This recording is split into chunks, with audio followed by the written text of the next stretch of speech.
Hey everybody, and welcome to our pre-market stream. Thanks for joining us on Thursday this week. I know we usually do it on Wednesdays, the free pre-market analysis, but short week, so we figured we'd just push it, one day. So if you're just joining us today for the pre-market breakdown, we're going to be going over a couple different things. We're going to be going over the individual names that are gapping up, gapping down that we're looking at today. We'll talk about the macros, the micros.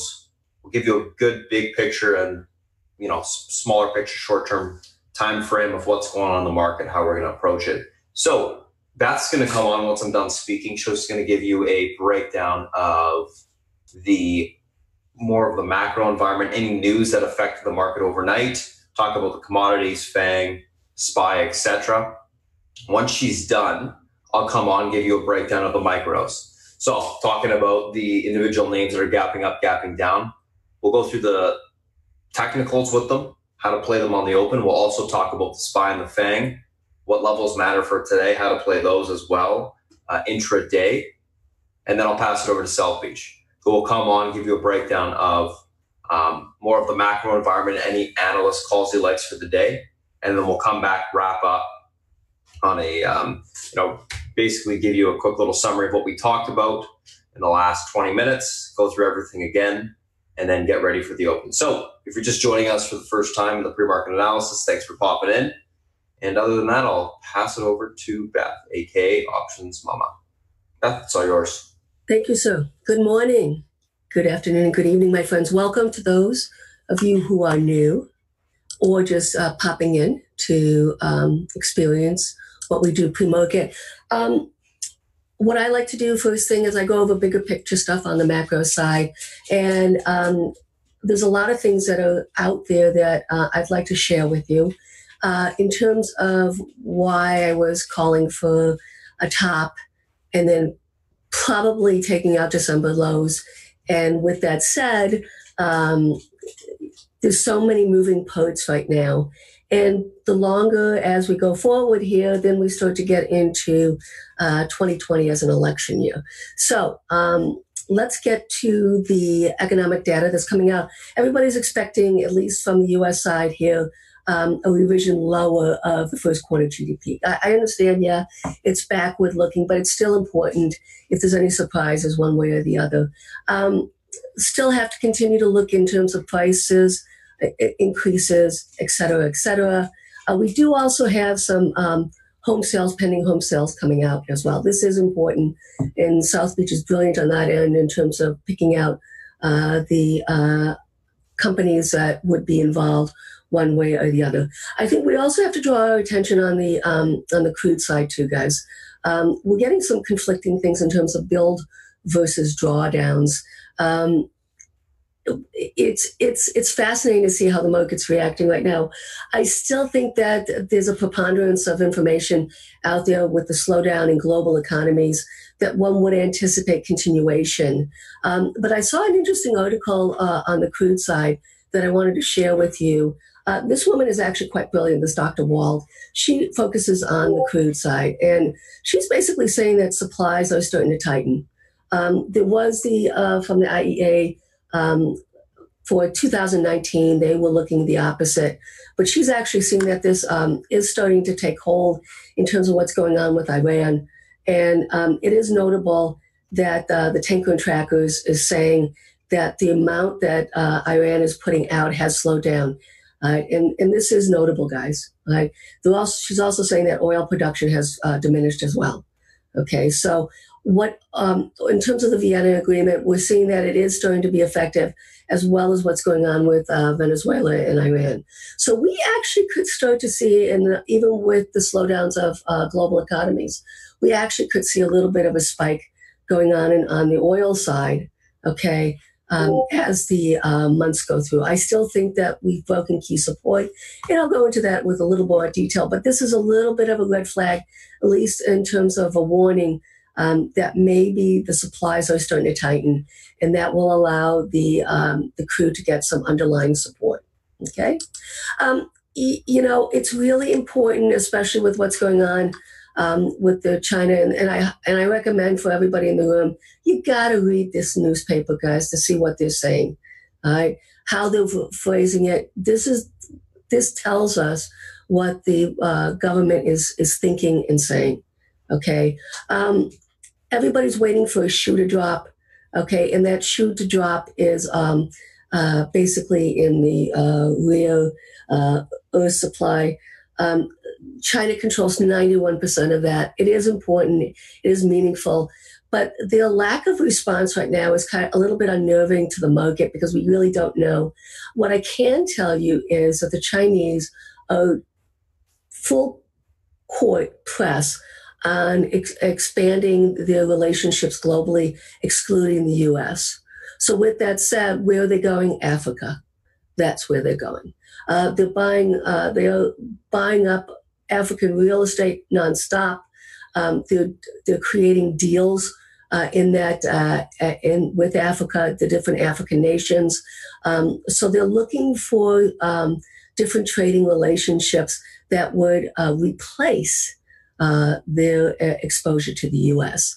Why is this meaningful? Well, because if they don't need the U.S., okay, then they don't have any incentive. They're not incentivized to come up with a trade deal, right?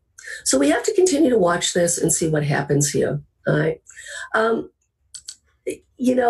We have to look at with the inverted yield curve, we have to look at recession. Now, I've brought this to the room many times, okay? This is the longest we have gone ever since the 1800s without a recession. Longest ever, okay? And now it's stretched to 4.5 years, all right? This is an elasticity event that's going to happen, guys. We are going into a recession, okay? That's a fact, all right? The question is when. The inverted yield curve is predicting approximately 14, 18, 24 months out. Gunlock is pounding the table so that we're already going into a recession. We're already there. I think he's a little premature, but you know what he's saying, okay? And there is historical support that does back him saying that, okay? Fear and greed, not much going on here. The market is not extended to the downside, guys, okay? But with that said, and I'll show you yesterday afternoon at the close, I said to everybody, be careful. The put-call ratio, and this is an indicator, is to extend it to the point where we have to have some sort of rally, right? And this will be enough overnight, okay, to basically allow the put-call ratio to come in, right? But what's more notable, and I mentioned this as well, is the VXX, okay? As a result of that, the VXX would have to come down as well, right? So just kind of showing that out. Still have room on the downside. What would change my opinion on that? Well, you know what would change my opinion. Infrastructure bill and or a trade deal. Those are the only two things that, as far as I'm concerned, could stop the course of us basically taking out the December lows. All right.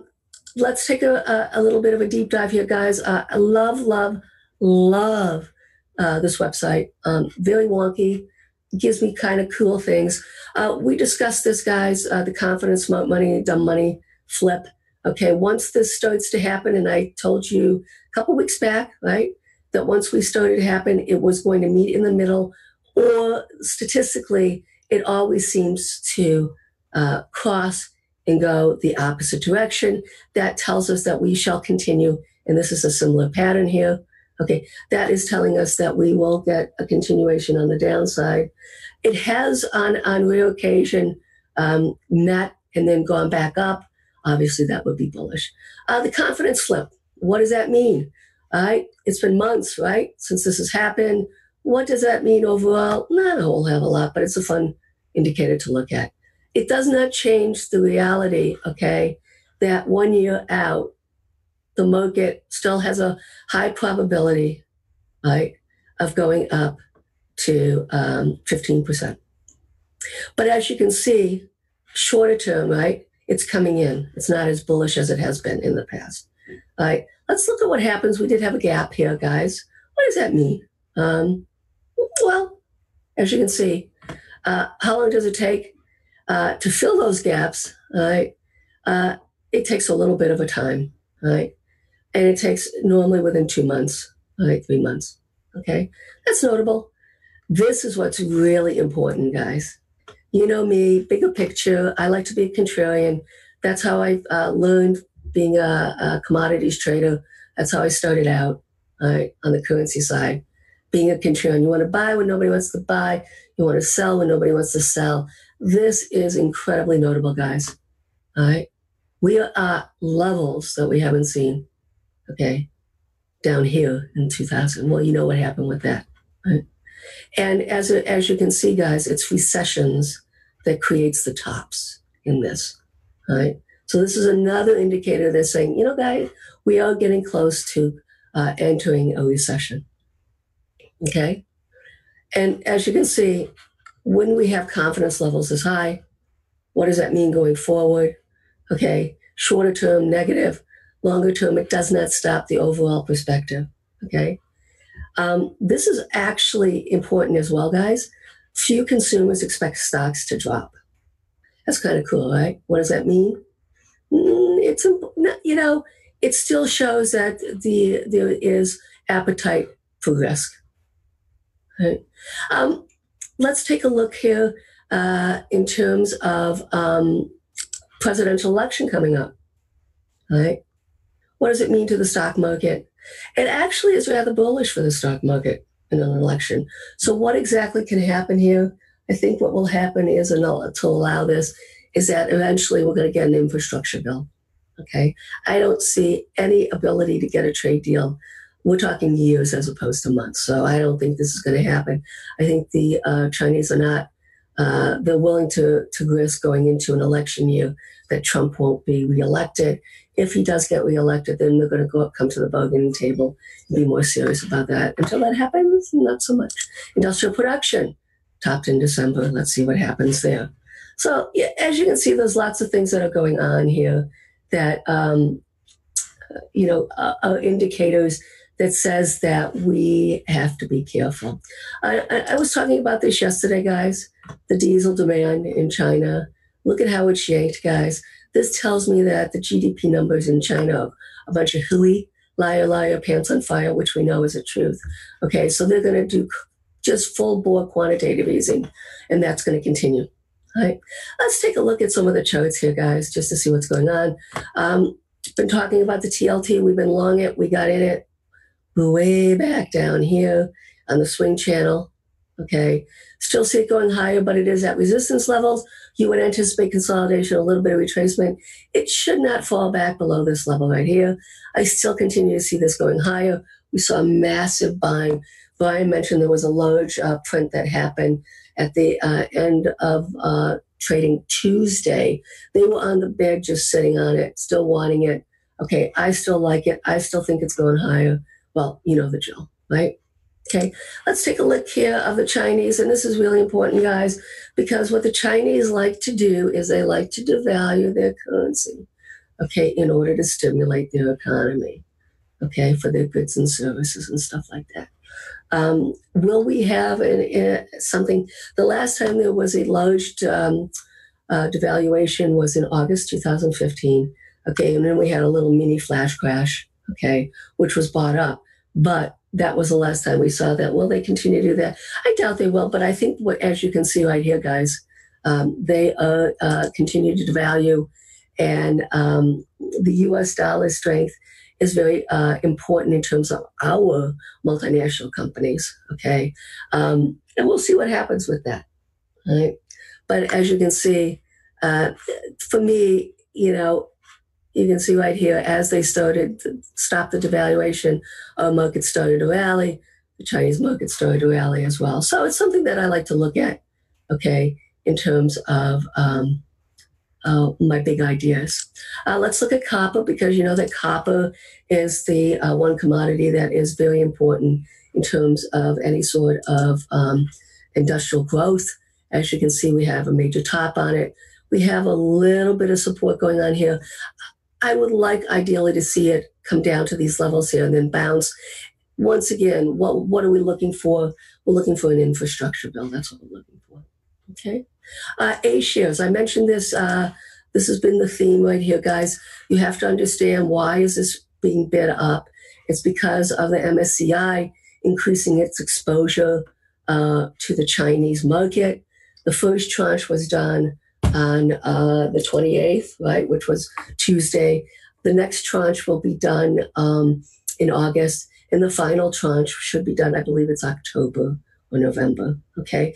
This is notable because for the second largest economy globally, it is woefully underrepresented in the MSCI.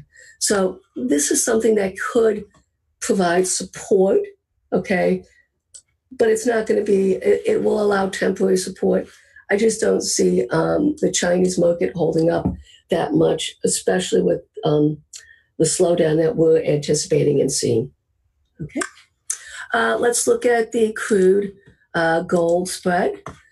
We discussed it top here. So what does this mean in the bigger picture of life, guys? This means that crude will basically sell off and gold will do nothing, all right? Where are we in this? We're finding some support level. The question is going to be is whether we bounce off this and whether this is the new trading range, okay, with it. I'm not sure yet. I don't know. All I know is that I am still long gold, short crude. I probably will take some off just because of the fact that we bounced, as you can see right here, this level right here, okay? We got it at a good price. I will take some off. How am I going to do that? Basically, what I'm going to do is buy some GLD puts, okay?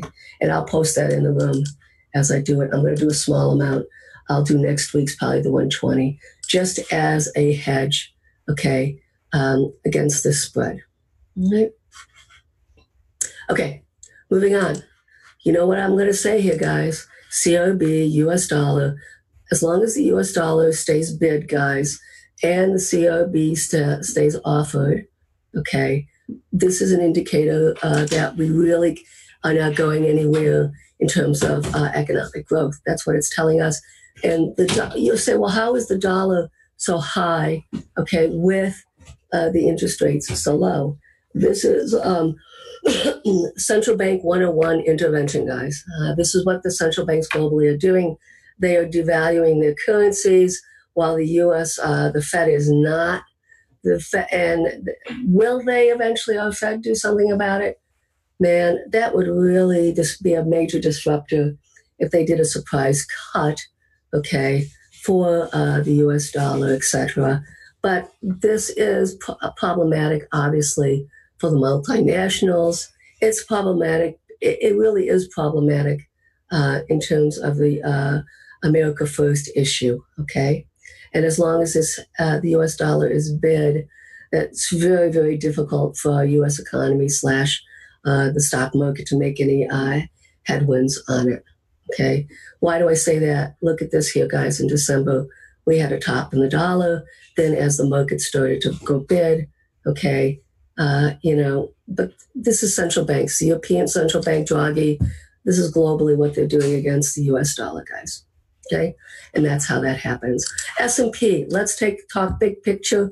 We nailed it on the top here. You know me, I'm ahead of the curve. Nailed it on the bottom here, nailed it on the top. All right, what am I expecting minimally, guys? We really do have to go minimally to the 38.2% Fed. Okay, before we can talk about any sort of serious bounce in this market, I'm going to defer to Spartan on the bigger picture of stuff. Okay, but that's my thought, and that's where our stochastics are saying the same thing. Let's bring up the stochastics, yeah. They're saying the same thing as well. Okay, the stochastics are not, okay, oversold yet.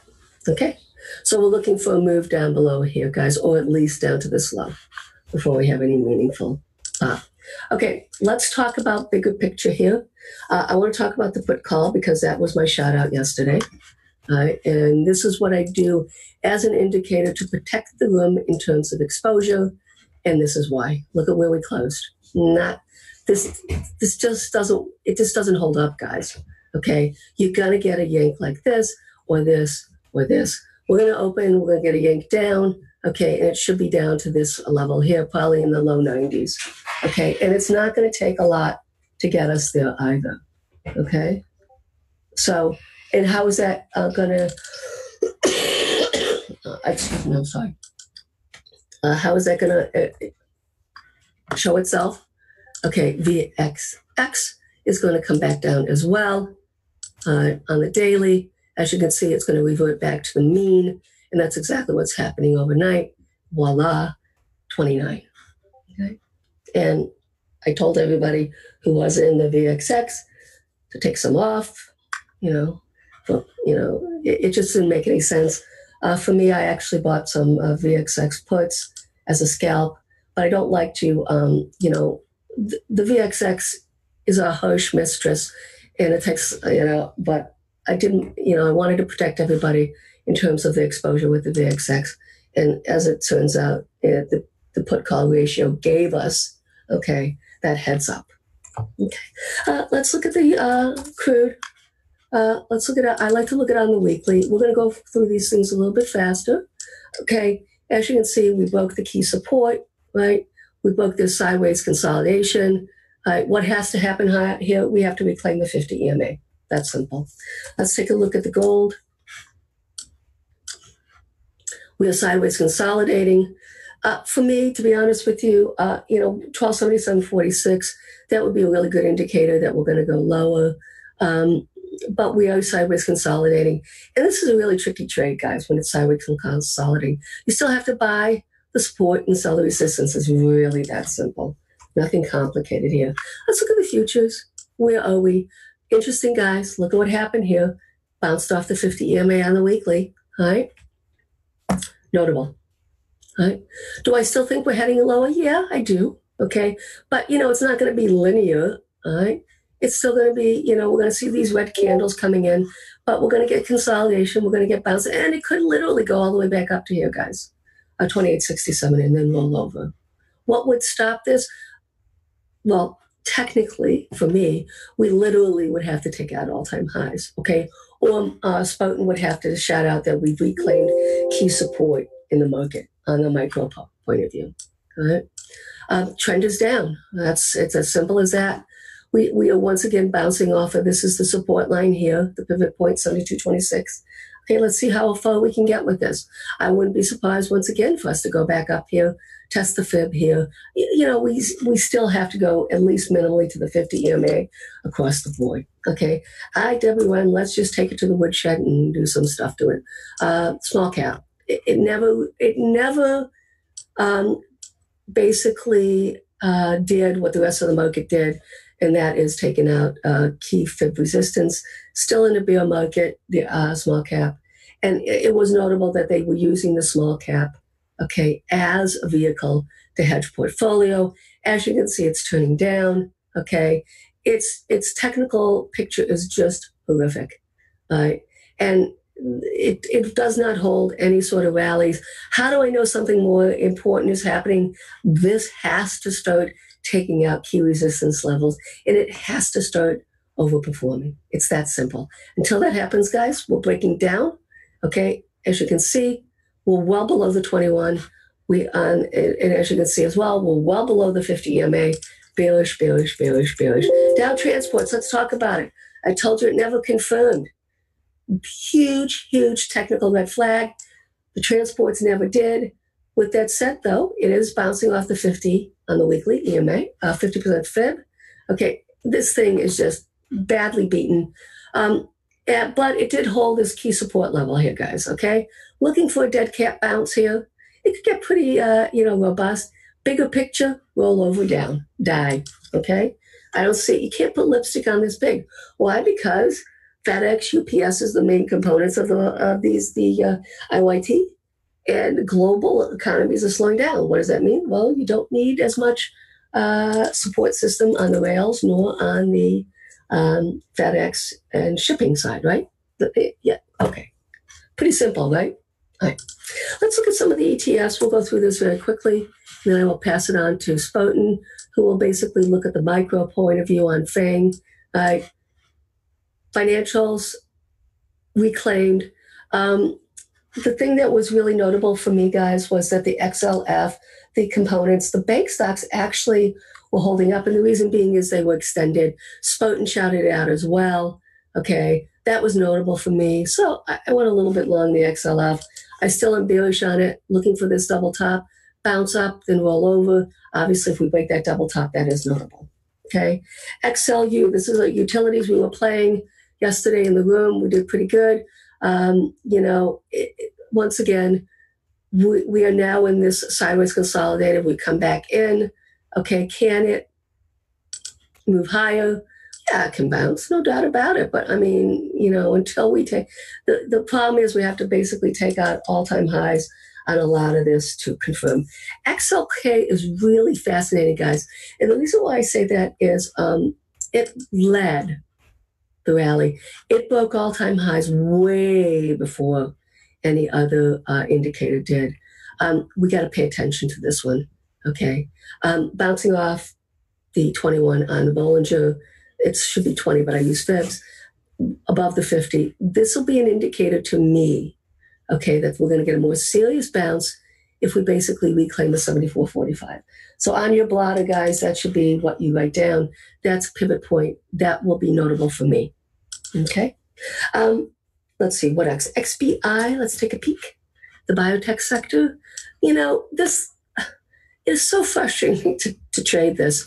And I've given up in the sense that I basically let Spartan tell us what to buy or sell on the bio side. And just because it gives us so many false breakouts and so many false breakdowns. With that said, we're holding the support level. I'm looking for a bounce up to here, the 50 EMA 85.93. So, I don't know. It's so much easier, guys, just to play the individual names that Spartan shouts out to us. And for those of you who are not familiar, Spartan is probably the best technician I've ever seen in my lifetime. I've been doing this for almost 40 years, okay, in and out. But anyways, I digress. All right, my friend, are you ready? Or would you like me to go into the FAQAD, my FAQAD scenario? I am ready. Okay, guys, have fun. Welcome once again, and I will pass it back on to my friend Spartan. Cheers. All right, guys. I'm going to pop up the screen share here. If you're new to chat, I'll post the Discord link and all that stuff at the end of this. So you just have to wait for that. Let's take a look at kind of what we got going on this morning. So this morning, a couple different things on watch, pre-market tickers. Beta, VIV, BYND, PVH, PANW, and ELTK. Beta. Earnings beat, EPS and revs, 19.4% year-over-year growth. Guidance for 2020 in line, positive 402.4 to 417 million versus 407.7 expected revenue. So obviously in line there. Earnings beat, overall positive. VIV, earnings beat, EPS and revs, year-over-year growth, 25.2%. Q2 guidance raised, positive. 2019 guidance raised as well. 2.01 to 2.03 versus 1.92 EPS expected, so decent raise there. And then 1.045 billion versus 1.3 billion expected. So positive earnings and guidance for VIV. BYND gapping up on continuation from yesterday's momentum, which we'll look at in a second. PVH, earnings in line positive, Q2 guidance lowered, and 2019 guidance lowered. So we're looking at 10.2 to 10.3 versus 10.43 EPS expected, 9.95 billion versus 10.07 revenue expected on PVH. So overall negative there. PANW, earnings miss, EPS and revs, Q2 earnings in line negative, EPS lower, rev in line. So overall negative on PANW earnings. And then ELTK, small one, gap and lower from yesterday's pop or push, I should say. So let's take a look at the individual names here, what technicals matter, and break that down for the open so we can build a action plan. So first two that we're going to be looking at are Beta and VIV. Let's take a look at these two.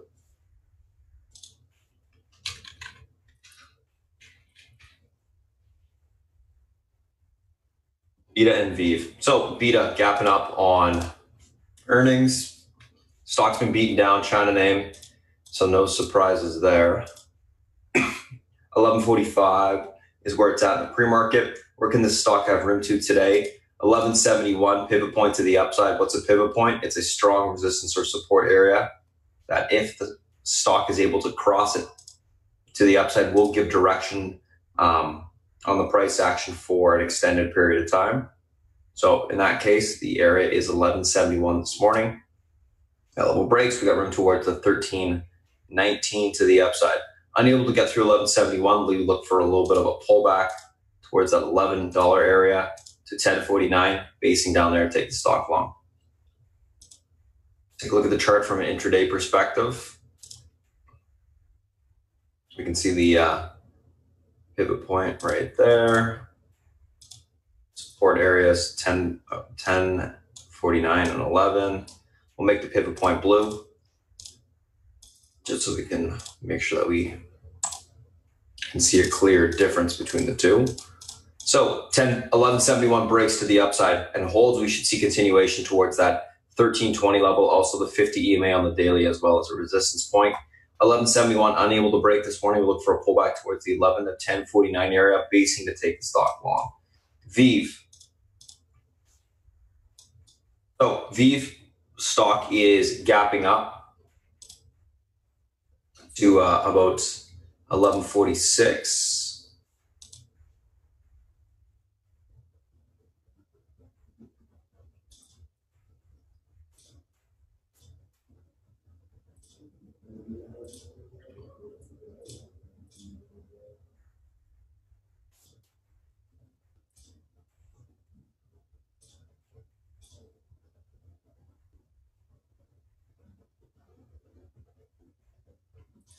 Just going to get some levels here.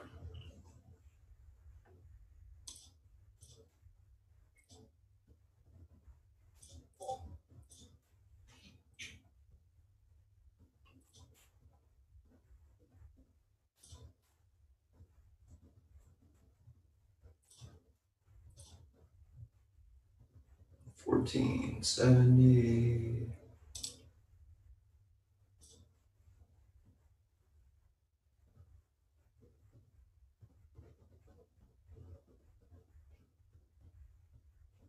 All right.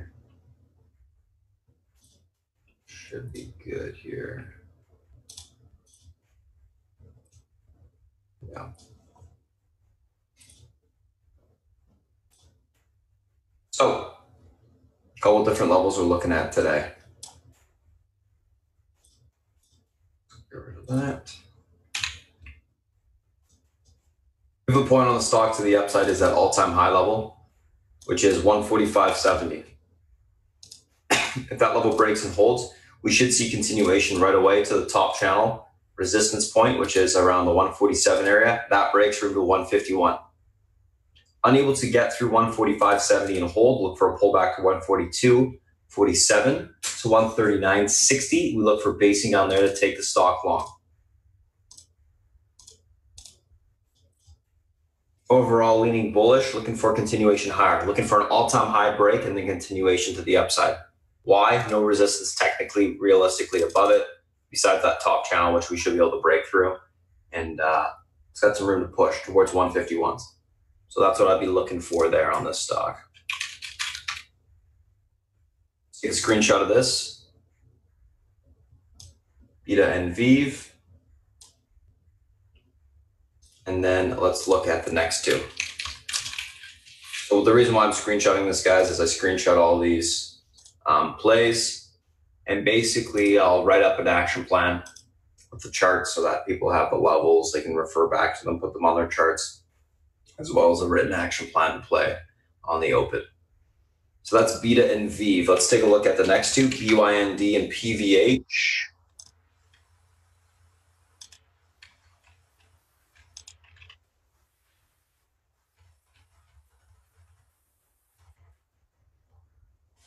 So BYND and PVH. BYND, obviously all-time high breakout from yesterday, which we can see. This is kind of something we were talking about right when it did end up breaking out for the next leg was to the upside. Stock's got some room to push. to the upside. Whoops, this should not be synced. Turn that off for now. I'll keep this one on. So let's take a look at the daily on PV or on BYND. You can see obviously we're breaking all-time highs to the upside. Stocks can have some room for continuation higher. A little bit of a Fibonacci extension level here.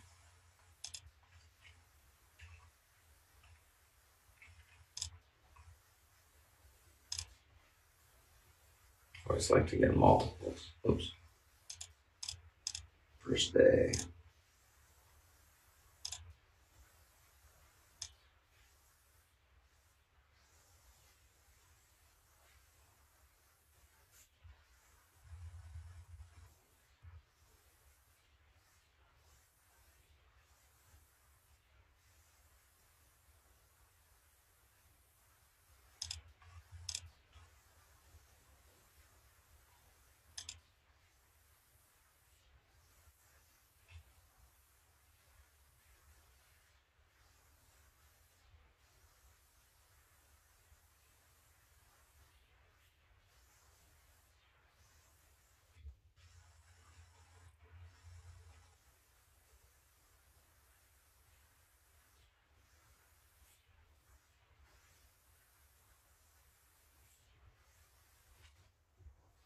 That. I get one intermediate. 105. Okay, got it. So, a couple different levels here.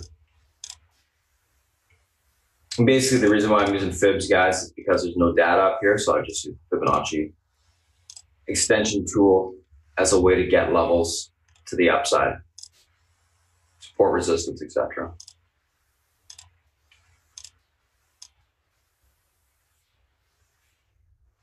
So, a couple different levels I'm going to be looking at today.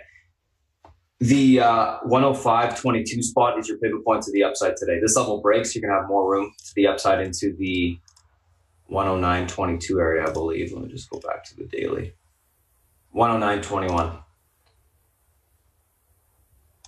So 109.21 area, if this 10.55 breaks that, if the 109 area breaks, we got room to 110.55. Unable to get through 105.22, look for a pullback to 101.52 to 100.20. We can look for basing here to take the stock long. If it's unable to hold, actually, you should probably get rid of this level. If it's unable to hold the 120 level, look for a pullback to the 96.91. Then we can look for basing at that point as well. So 105.22, your pivot point, that breaks from the 109.22 to the upside 21. That breaks, we have to blow off a little bit higher to 110.55. Unable to get through 105.22, pull back to 120 to 96.91 and look for basing down there and take the stock long. That's what I'll be looking for there.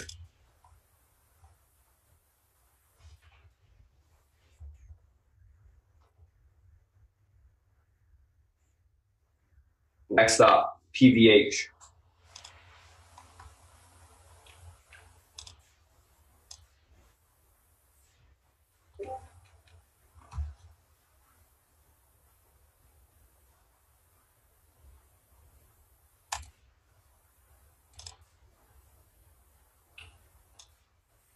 So PVH, let's take a look at where the stock has got room to. Obviously gapping down on those, on the negative guidance on its earnings. Ugly looking chart on the daily. Stock's got some room to the downside. No question there. Let's get rid of this. All right, so let's take a look. We're at $87 in the pre-market. Let's just do the most current. We'll go back.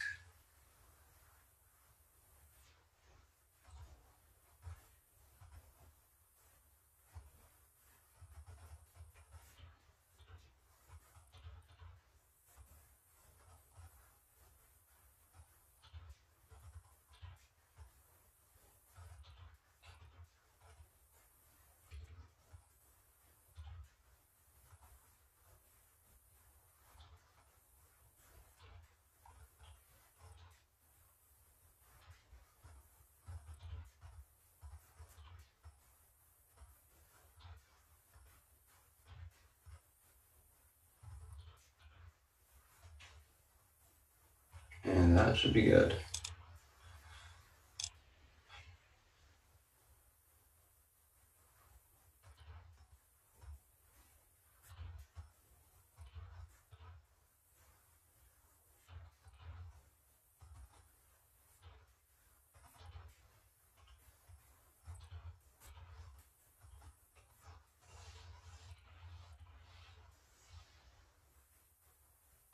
$84.62. $84.69, sorry. Alrighty, so a couple different levels we're going to be looking at today. On the PVH, levels are 89, 85. That's your pivot point to the upside. This level breaks to the upside, we can get a little bit of a bounce on the name. Towards 92.21 to 94.32, we're going to look for topping within those two areas to take the stock short. 89.85 is unable to break to the upside. We look for continuation lower to 86.65. This is a range support, recent range support to the downside. If that level breaks, we should see it sell off towards the 84s, 84.69, and then ultimately into that 83.40 level. It's got some room if that level breaks. Overall leaning bearish, looking for continuation lower. BYND right now, guys, room to 105.22. Get there in the pre-market, obviously. So 89.85, unable to hold, look for the stock to roll over. Ultimately, I'm looking for a little bit of a bounce, topping, take the stock short. Best way to play it, in my opinion. It's got quite a bit of room to the downside. That's BYND and PVH. Let's take a look at the last two, which are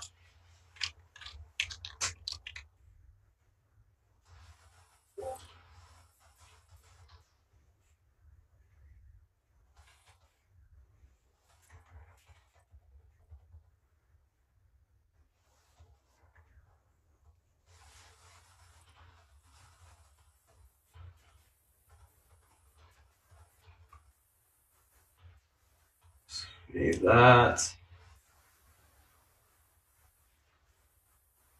Let's move on to the last two, which are PANW and ELTK.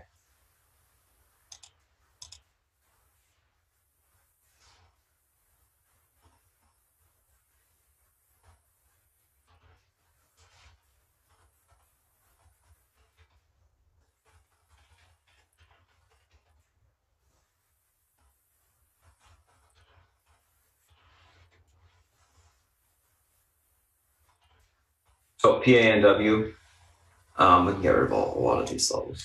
You're not going to see them anyways, but stock's gapping down. Obviously, we're in the 201 area. I'm looking for about 195 today. Support, 204.52. A little bit of pivot as 201. Oh, oops, sorry. It's at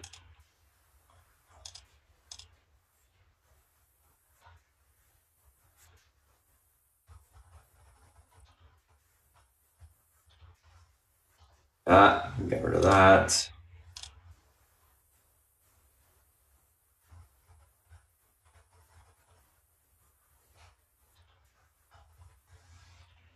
$93.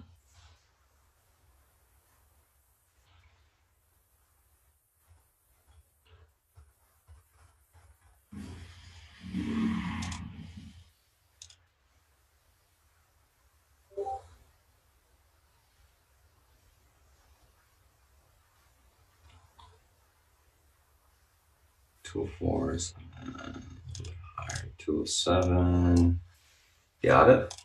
So we're good here.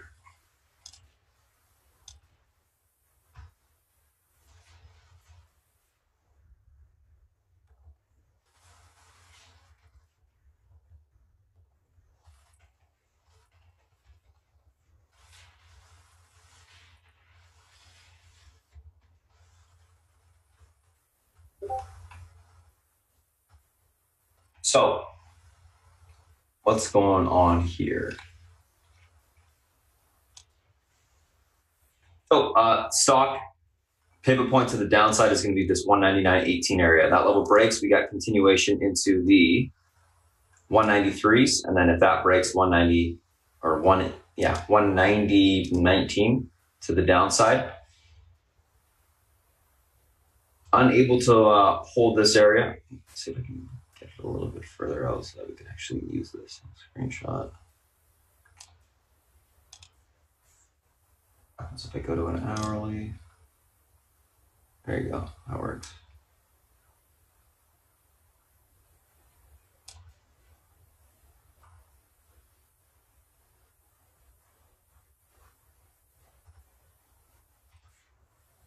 Resistance to the upside, I don't like it. We'll keep it zoomed in. I'll just write the levels for you. Oh, 199.18 is your pivot point to the downside. That level breaks. We're going to see the 193 level. Support to the downside, that breaks. We get to the 190s. 199.18 holds. Get a bounce back towards the 204.18 spot. Or sorry, 204.51 spot. If that level breaks, we can blow off a little bit higher towards the 207.89. We look for topping between these two levels to take the stock short. 199.18 holds. We see continuation lower towards that 193 and then blow off to that 190s today.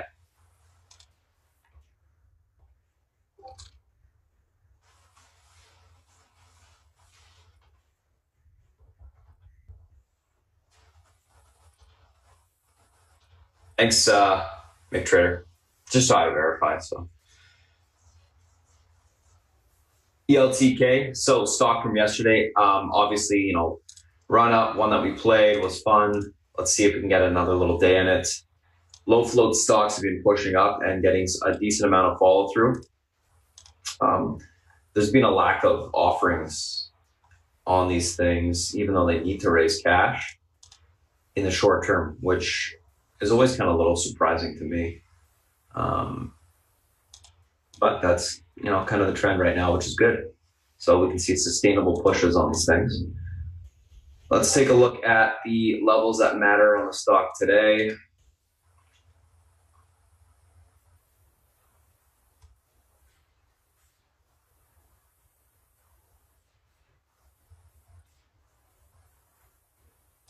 Our ELTK today, right now. I should probably get a lower level than that. One sec.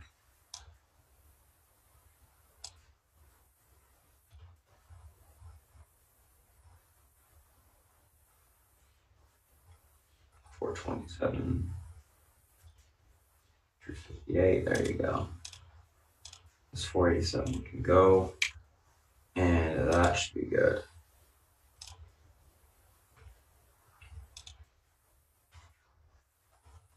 But pivot point on the stock, $6. This level is unable to hold. We should see a pullback towards the 428 to 356 level fairly quick if this 530 mark breaks. So it's got basically, it'll be an all-day fader for you short sellers if you're unable to hold the $6 level and that 539 breaks to the downside. 529, I should say. That's the last line in the sand before it starts to roll over hard. Breaks, shorted to that level breaks, add into the position, short. If the level is able to hold the $6 mark, look for continuation back up towards 724. That breaks. We go to all-time highs, not all-time highs, recent highs at 872 to the upside. That breaks. We can get, obviously another leg up, even higher. So watch that 598 area this morning. If it breaks, obviously yesterday's highs, we're going to really squeeze right through the 890 level and then probably into the teens pretty quick. So $6 is your pivot point today. Holds, continuation of 724, that breaks. We can get to the yesterday's highs. Unable to hold, look for a retest of 529, that breaks. We actually roll over, start to sell off 428 to 356 to the downside. So big level there.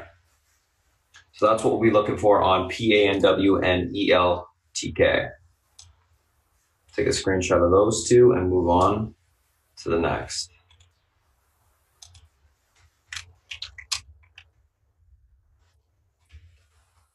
which is now the SPY and the Fang. So let's go through that, and I'll pass it over to Sell Page.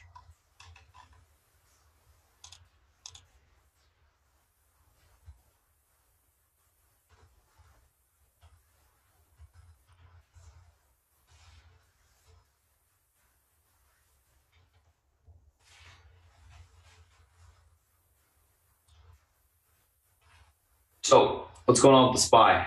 It's trying to break back within this channel in the short term to the upside, which you can see is right at the 279 level, 279.30 resistance to the upside. If we're able to break back above this range, which has been trading in below from yesterday, we will have reclaimed the channel, and we can actually get a meaningful bounce on the stock or on the SPY today towards 280.30, probably to the 281 spot to the upside, retesting the middle of the channel.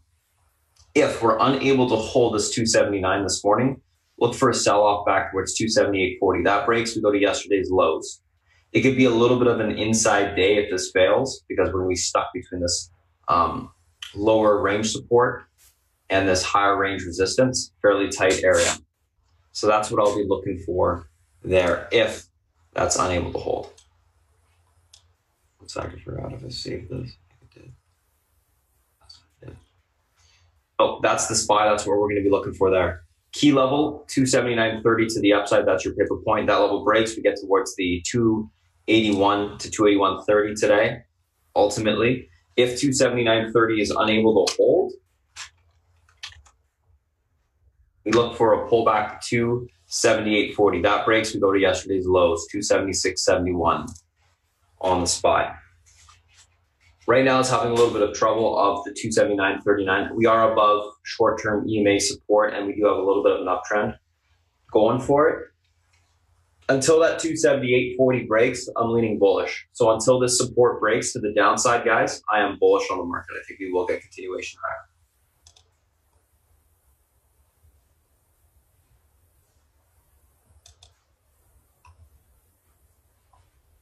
Let's take a look at the next one, which is Apple.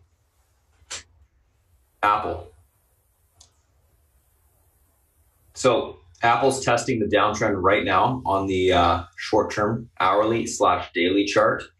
If Apple is able to break and hold this level, which is 177.85, we should see continuation to 179.26 this morning. That level breaks, we can actually get a reversal in the name towards 180.80 to the upside.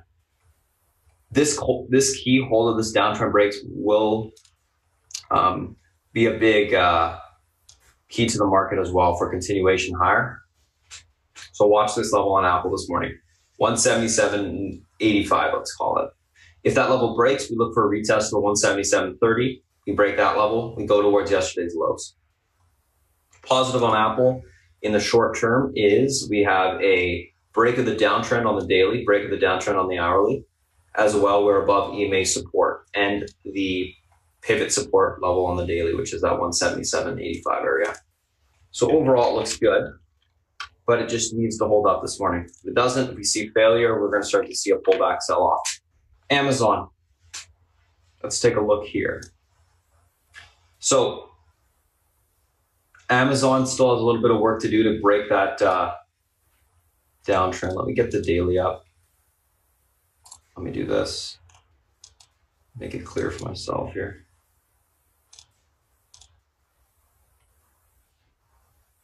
Wow, that was really off.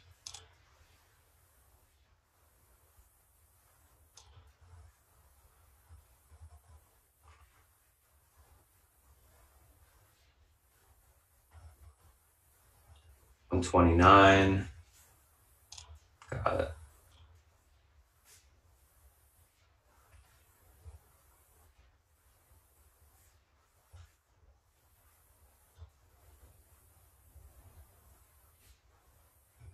Go. Yes. Go. Alrighty, so Amazon still has some work to do to get through that downtrend on the daily, as you can see. Overall, big level this morning is going to be 1824. That level holds. Look for a retest of the downtrend 1831 to 1835. We get through these levels, we can get a bounce on Amazon today towards 1850. Unable to hold 1824 today, we look for a sell-off towards the 1806 mark to the downside. That support breaks, we get towards the 1795 area. So that's what I'll be looking for there on Amazon.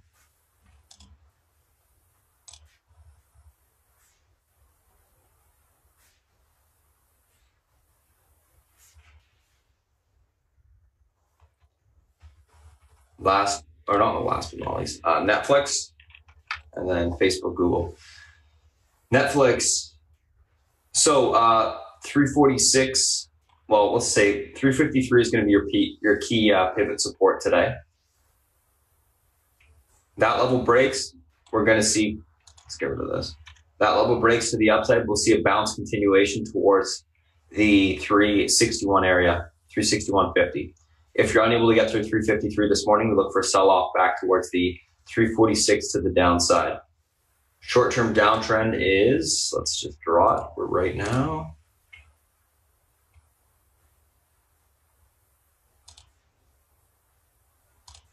Around that 353 spot, so it's going to be a pretty big area to test. You can see a lot of the Fangs, doing much of the same thing, where they're going to be going into these downtrends / pivot point resistance areas to the upside. So we'll see if they can break them or not. They're going to act as, fairly big resistances, obviously.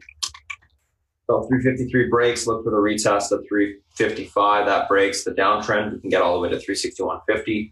Unable to get through 353, look for a pullback to 346, and then lower 341 if that's unable to hold. Facebook.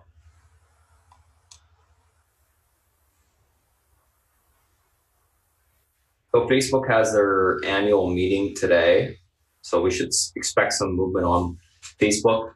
Overall, 185 is your resistance, 181 is your support. It's stuck within this range right now. 185 breaks, it's got room all the way towards the 189s.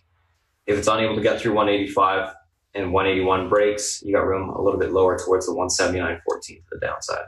So quite a bit of range here. Let's take a screenshot of this and let's move on to Google, and then I'll pass it over to Selfie. Google, 1126 to the upside is your resistance point. That level breaks, we can get a bounce back towards 1136 to 1144 today. Unable to get through 1126, look for a retest of 1110s. If that gets broken, then we get into the $1,100 area. Simple as that. So that's it for the SPY and individual names that we're looking at this morning. I'm going to do the write up the action plan as South Beach talks. Once South Beach is done, we'll come back. We'll re-go through basically everything that we talked about this morning in terms of the SPY, the Fang, individual names that we're looking at. Recap it, get ready for the open once that's done, and that will be it. So South Beach, if you're ready, it's all yours. Good morning, everyone, boys and girls. Let's see what we got today. Okay, so looking at the bond market first, which I always do. Okay, rates are slightly higher, but this doesn't change anything really, okay? The curve is inverted, it's staying inverted until something happens one way or the other, China, something happens to spur growth, okay? Even if we did an infrastructure bill, I doubt it would be enough to change things, okay? The only thing that can, I think, change the curve would be a deal with China. Trump was just on TV, and he was just talking in front of cameras saying China wants to make a deal. I mean, enough of this crap already. Of course they want to make a deal, all right? They want to make a deal that's advantageous to them. We want to make a deal that's advantageous to us. And there seems to be a pretty big gap between the two. So is it going to be a deal? Who knows? It doesn't, at this point, I think it's optimistically, we're looking at least a month out before we sit down and talk again, which is the June 29th G20 meeting. Until that time, we're going to get a lot of, guys talking about this and that. But, until these two sit down and talk eye to eye, if they do at the G20 meeting, I don't think anything's going to happen. So I think they both politically want to look like heroes, and who can blame them? That's politics, right? Look at the commodities, which I'm starting to do a little bit. I'm only keying on really copper, okay, because oil has a lot of extraneous factors. Iran, different things, okay? So it's not a pure look at economics. Copper seems to be that way, all right? And it's down again this morning, closing in on its yearly low of 259, and we're at 264, okay? And this is going back years, okay? So this is, what does it say? That going forward, GDP should be kind of sort of softer than expectations, all right? So that's that. So the yield curve, you got China, you got the Brexit, which really doesn't matter, to the U.S., I don't think. In fact, I don't know, we probably do an encompassing trade deal with Britain, so I'm not sure if it's even a negative. So let's look at the markets, okay? Just three moving averages that I like to look at every morning. I look at the S&P, okay? Are we in a bear market? No, technically we are not. But if you look at technically meaning, by the true definition, but if you look at the charts in the S&P, all the moving averages that I look at on the daily, the 10, the 17, and the 50 are broken. And the shorter moving averages are moving through the longer term, which effectively makes the market, point of least resistance to the downside. Same being told on the weekly. They haven't broken the 200 yet, but it looks like the up channel is clearly broken. I look at the IWMs. Okay, those are the three I look at in the morning. I look at the S&P. I look at the Russell. Same thing there, no change. In fact, the Russell kind of sort of broke down prior to the S&P, and the last one are the Qs, and the picture is the same. Okay, so the point of least resistance in this market is down, but when you do have a bear trend, which is what we clearly have, up moves tend to be more violent than usual, okay, because a lot of guys are short. And that's what happens in that kind of environment, okay? What else? So I look at research every morning, you guys know that, and I comment on it. And the quality of this research that they come out with on Wall Street just seems to get worse and worse. I mean, look at Comcast, for argument's sake. Somebody upgraded that this morning, okay? Guggenheim. All right. It broke its up channel. They could have recommended the stock at any point for the last 6 months, and it was in this up channel. And they wait for the exact day that it breaks to recommend the stock. Hello, are you on this planet or what? And you see that everywhere. I mean, look at these guys talking about, what is it today? What were they defending? Oh, yes. What was that stock that got absolutely smashed? This Goose. I mean, reiterate the buy, reduce the target from 71 to 67. Hello? I mean, are you kidding me? It's not a buy. It wasn't a buy. How could you have a 67 target on this piece of shit? I mean, really? Come on, guys. What else is in the research this morning that was interesting? Let's talk about that, okay? The best call of the day is Goldman Sachs upgrading Citibank. The banks I noticed the change in the market 2 days ago, and I've been talking to you guys about it, and I've been trading on it. I've noticed that the companies that should do well in a low interest rate environment and have been doing well in the low interest rate environment have been the safe havens, the consumer non-durables, the utilities, the drug stocks. they should be doing well and have been, started to act poorly 2 days ago. And you guys know that. I was in the IYR puts. I made like 600% in those. I rolled down yesterday afternoon. I told you guys I bought the XLU puts in pretty good size. That's been a good trade. And I've been short the drug stocks, okay? Those stocks should have held up. But you know what? What you think should happen and what the market is telling you is going to happen when they are not in sync, go with the market.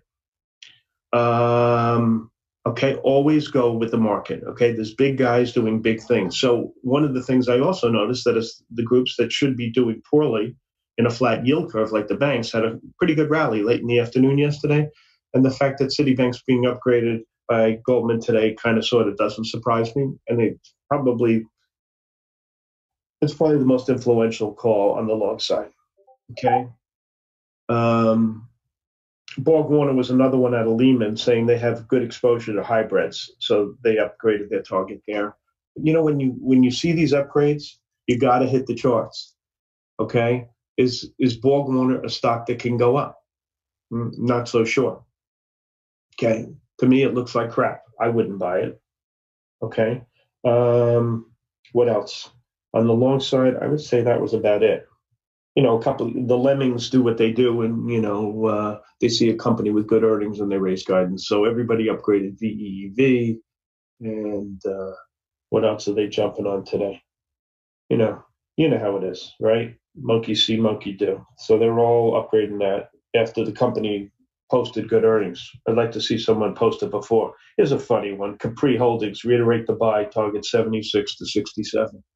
Okay, Capri Holdings isn't getting to 67. For a long time, let's put it that way. What else is on the short side? KHC, a stock I've been involved in on the short side, was downgraded to sell it at Credit Suisse. Shockingly, they hadn't downgraded the stock before, but when you see accounting issues and a CFO leave, it's free money on the short side. Okay.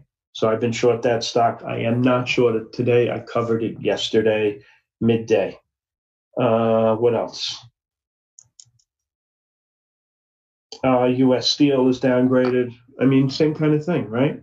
I mean, the stock's down from what? Down from 50 to 12, and today he decides to downgrade it. I mean, these guys are a bunch of morons. What else? Teva downgraded to sell. That I don't, I completely understand. You have to be cognizant of these opioid lawsuits that are coming down the pipe. Okay. Oklahoma settled with Teva for some money, but it seems it's starting to feel like the tobacco situation to me, when every state got involved and they looked to these companies as their, check writing privileges. And so who's on the hook here? Teva's on the hook here. And believe it or not, J&J's on the hook. And they also have that talcum powder situation. I'm short J&J. I'm long J&J puts. I've been short J&J. I shorted it yesterday morning. I told you guys I was short pharma, and J&J was one of those stocks. Okay? So this whole lawsuit thing is not going away. It is going to gain steam. All the states want the money, and they're going to go after these guys. All right?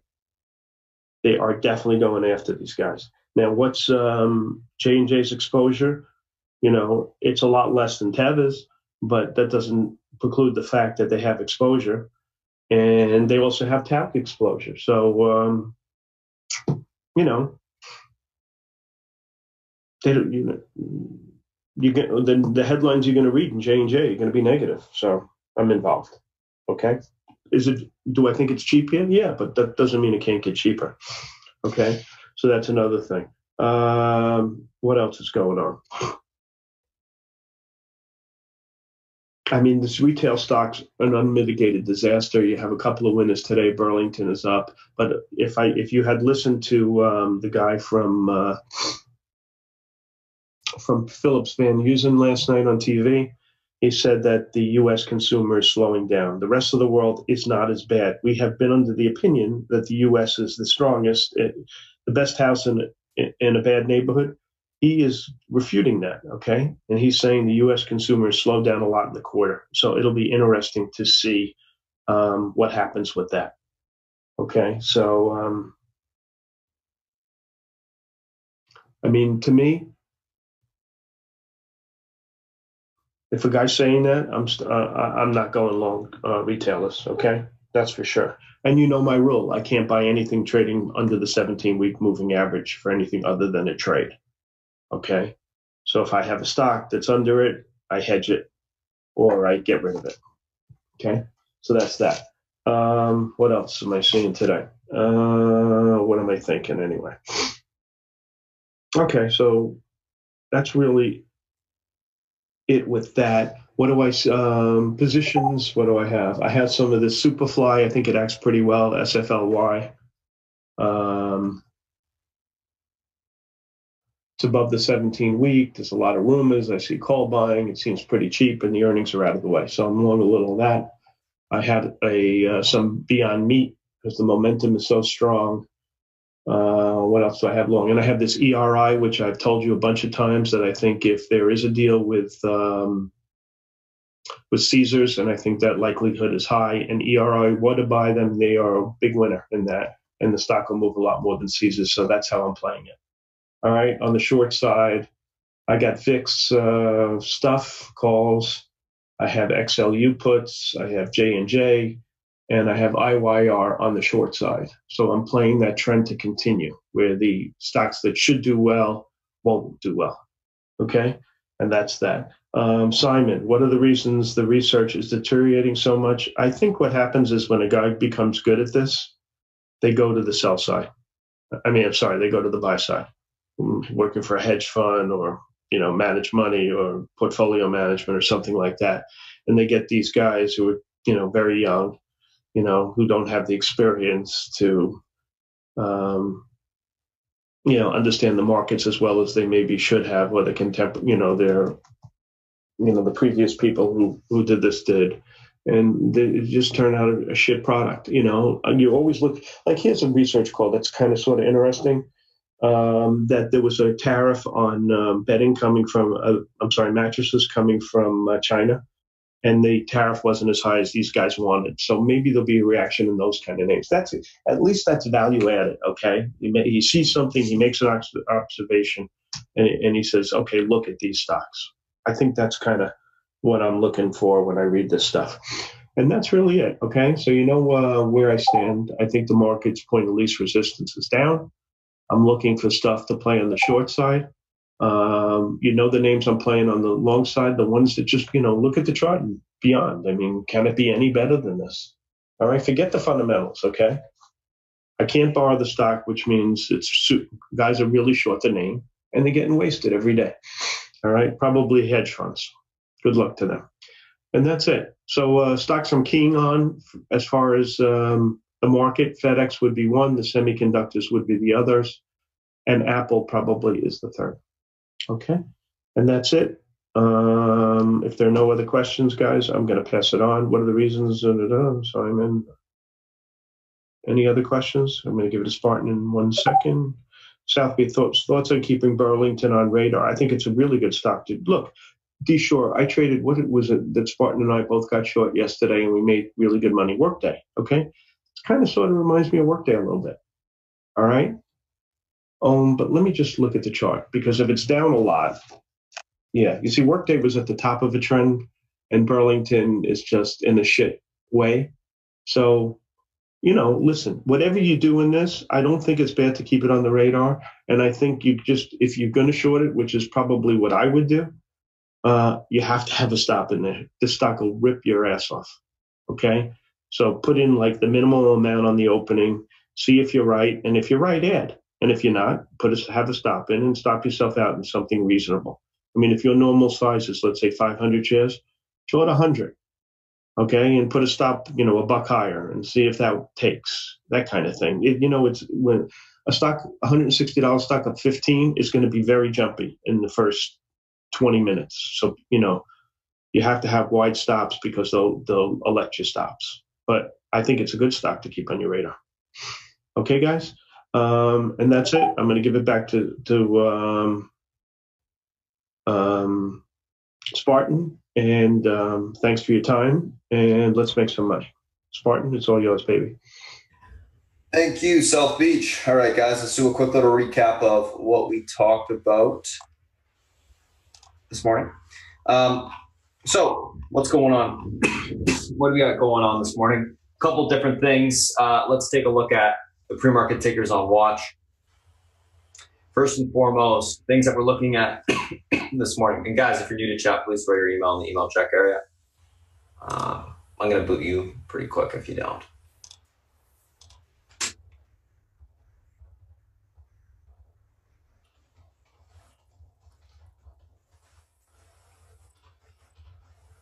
So let's take a look at kind of what we got going on this morning. Pre-market tickers on watch, a couple different things that we're looking at today.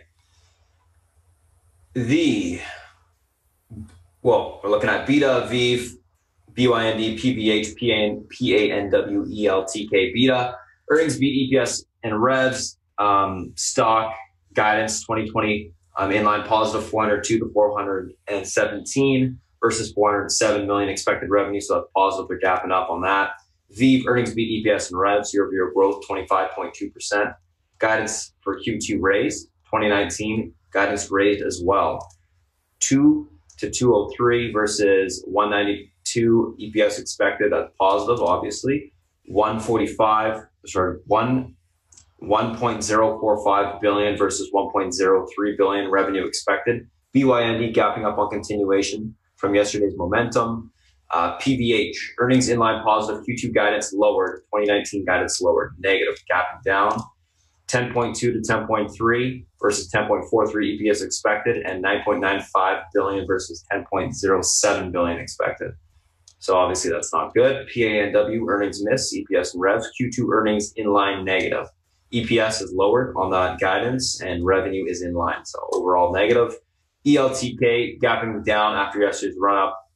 We'll talk about that one as well. So let's take a look at these individual names that we're looking at, the levels that matter. The actual action plan that I write up for the chat, which you guys obviously wouldn't be able to see on YouTube, I'll show you right now, is written up with all of the charts, levels, etc. That's what we do in the morning. Write that up and post the screenshots of how to play it on the open as well as the SPY and the Fang with all the levels. So let's go through these levels themselves. Not PANW. Let's go through the first two, Beta and VIV. Beta, VIV. VIV should see some nice continuation today. Strongest name. Beta, 1171 is your pivot point to the upside. What's a pivot point? Strong support or resistance level. If that breaks one way or the other, it usually gives direction to the stock for an extended period of time because it's such a major support or resistance level on the daily. So 1171 breaks to the upside. We should see continuation towards the 1320 area, the 50 EMA on the daily. Earnings were good. I like the stock on the break of that flag / pivot point to the upside for continuation. Unable to break 1171, look for a pullback to $11 to 1049, basing there to take the stock long. VIV, 145.70, pivot point to the upside today. It's already above it. We should be able to take out 147 top channel resistance.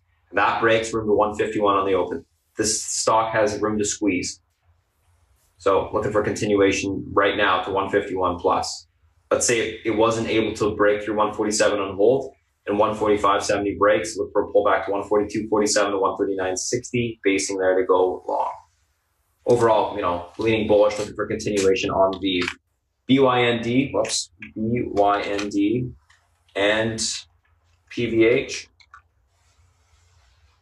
BYND, PVH. BYND pivot point is 105.22. That level breaks from the 109.22 to 109.21 to the 10.40 area to the upside. So you can get a little bit more of a squeeze. I'd be looking for topping around those 110s if it gets to that point this morning for a pullback. 105.22 unable to break this morning. Look for a sell-off towards 120 to 96.91 to the downside. We can look for basing down there to take the stock long. What's basing? It's this, consolidation. If you don't see this consolidation, do not take the stock long. It's probably going to break that, and it's got room to pull back, snap to the downside. So make sure you are careful and waiting for those, for that type of price action before you go long if it pulls back this morning. 89.95 on PVH is your pivot point. This level holds this morning. We look for a bounce back to 92.21 to 94.32. We look for topping within that area. Take the stock short. If 89.85 is unable to hold, look for a sell-off towards 86.65. That breaks, we get lower into the 84s. Overall leaning bearish on PVH. I'm looking for a pop, topping to grab it short, and then basically an all-day fader to the downside. Best way to play it, in my opinion. PANW. PANW, 199.18 is your pivot point. This level holds, we get a bounce back to 204.51. The 207.89, we look for topping within that area to take the stock short. If 199.18 is unable to hold this morning, look for a snap down towards the 194, possibly to 190.19 on the lower end, and then basing down there to take the stock long. I think that would be a blow off to the downside. PVH is something that we just did, and ELTK is the next one. ELTK, 598, basically $6 is your pivot point today. That level holds, we can get a bounce back towards 724. We get through that level, we can pop back towards last day's highs at 872. If that 872 level is taken out, you'll have room into the 10s. It's going to squeeze because it will be breaking that 890 area probably. If the $6 level is unable to hold, aka the pivot point, look for a sell-off to 529. If that level breaks, short sellers, that's your signal to get in there short. You'll see continuation fade towards 428 to 356. It should be an all-day fader if that breaks out or breaks to the downside.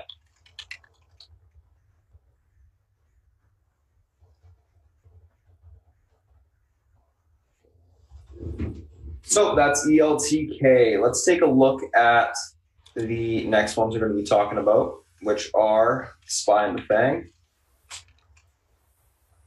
SPY and the Fang.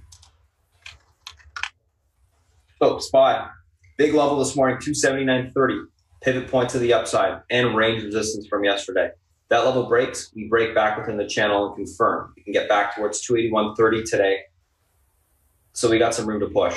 If we cannot break and hold 279.30 this morning, look for us to pull back towards the 278.40 spot. Inverted head and shoulders. This level breaks. I'm no longer bullish on the market today, intraday. I'll look for a sell-off towards last day's lows. You also have a bear flag. So that's what you got to be watching there. 279.30, key level to the upside to break and confirm for a push.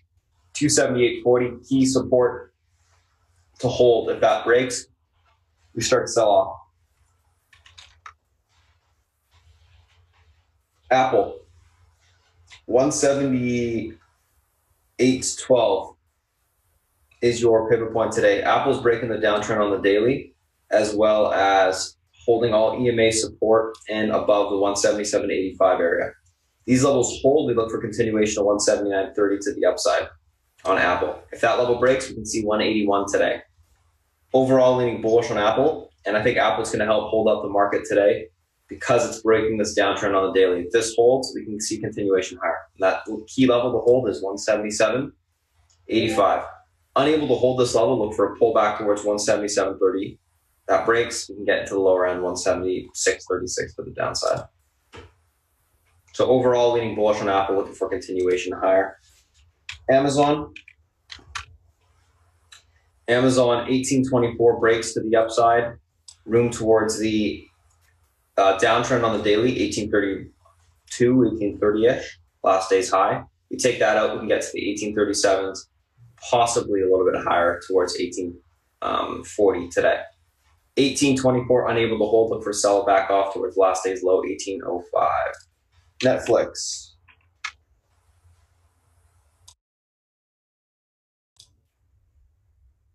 Netflix, 353 is your pivot to the upside today. If that breaks, look for a retest of the downtrend on the daily, which is about 355. If we can take that out, Netflix has room to bounce to 361.50. Unable to break 353 to the upside, pull back towards 346 will be in the cards. So look for continuation lower. Facebook. What's going on with Facebook? So Facebook stock has their has their annual meeting today. Stuck between the range 185 to 181. That's where it's got room to this morning, is the 185 to the upside. That level breaks, you got more room to continue all the way to 189. It probably won't get there. Well, it won't, but it's got room to push. 185, I'm sorry, if this 182.50 level breaks to the downside, look for a retest to 181. Unable to hold that, we can see 179s. Google, 1126 is your key level to the upside. This level breaks, we see continuation 1136 to the 1144 area. Unable to break 1126 this morning, pull back to 1110s to the downside. And that's it for the individual names, SPY, Fang, everything that we're looking at this morning. If you guys just joined us on the YouTube stream, thanks for popping in.